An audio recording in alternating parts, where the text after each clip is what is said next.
What if an entire fleet disappeared, not into the ocean, but into silence?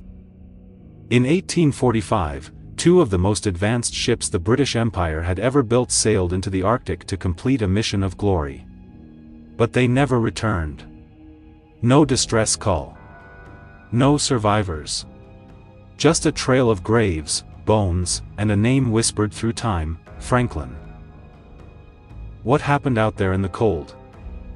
Was it simply the brutal hand of nature, or something far more disturbing? Stay with us as we uncover the chilling truth behind the ghost fleet of the Arctic, a mystery buried for centuries beneath the ice that may change how we view the age of empire forever. At the height of its power, the British Empire was obsessed with mastering the world.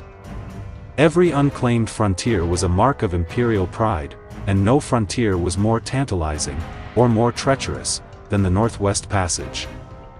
In 1845, Sir John Franklin, a veteran naval officer, was chosen to lead the expedition that would finally conquer this icy maze. He departed with two state-of-the-art ships, HMS Erebus and HMS Terror, fitted with reinforced iron hulls and steam engines. They were packed with supplies to last at least 3 years, including thousands of cans of preserved food and enough coal to fuel weeks of Arctic navigation. The world watched in admiration. The Empire believed it was sending heroes into history. What it didn't know was that it had also sent them to their death. Months passed. Then years. No word. No letters. No return. In 1848, the Admiralty launched the first of many rescue missions. What they began to uncover was not a victory, but a trail of quiet horror. The first clue? Graves on Beechy Island, 3 young sailors, buried neatly, frozen in permafrost. Their bodies were eerily preserved, their skin still pale, their lips darkened. The cause of death? Likely pneumonia and tuberculosis. But later analysis revealed something darker: extremely high levels of lead in their tissues. Possibly from the canned food. Possibly from the ship's water systems. As more search parties scoured the Canadian Arctic, they discovered scattered human remains, many miles from where the ships were believed to be. Some skeletons were broken.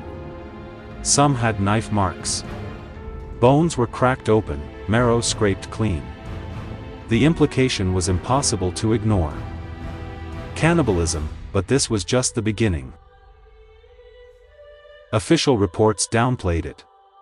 But privately, naval officers began to accept the truth. The men didn't just die. They turned on each other. In the final hours, driven by starvation and despair, they consumed their comrades. But why were they in such dire straits? What went so catastrophically wrong? There were people who knew. People who saw. The Inuit communities of King William Island had long spoken of white men traveling south, dragging sleds filled with bizarre cargo, silverware, books, even a tea set.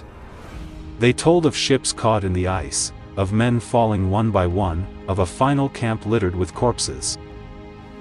The British, for decades, ignored these oral histories. Dismissed them as fantasy.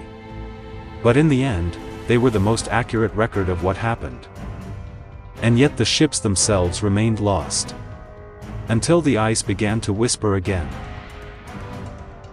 In 2014, nearly 170 years after the disappearance, a Canadian expedition finally found the wreck of the HMS Erebus, just off the coast of King William Island. 2 years later, HMS Terror was discovered, eerily intact, resting silently on the sea floor. Cabins untouched. Drawers sealed. A legacy locked in ice. But what shocked researchers the most was this. The ships weren't crushed or destroyed. They were abandoned, seemingly without reason. No signs of sudden catastrophe. No fire. No flooding.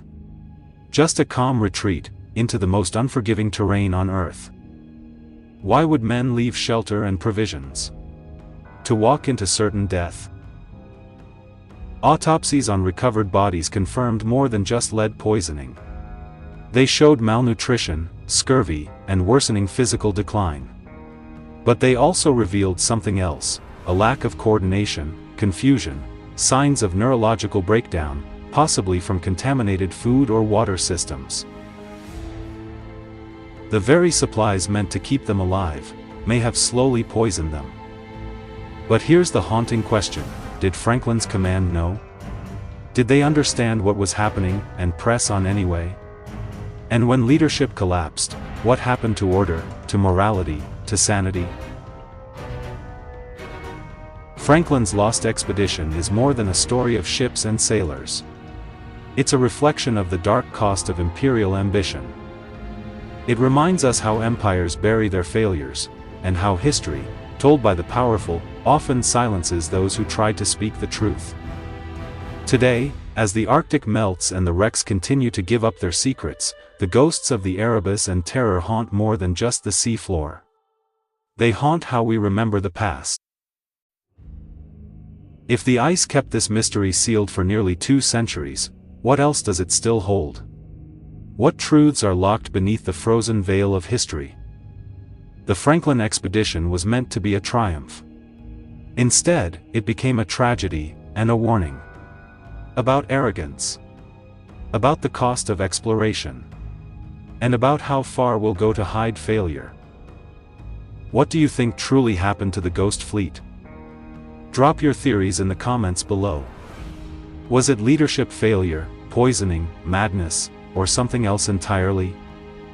And if you're drawn to the forgotten, the buried, and the unexplained, hit that like button, subscribe to Dark Truth TV, and join us as we dig deeper into the past, one shadow at a time.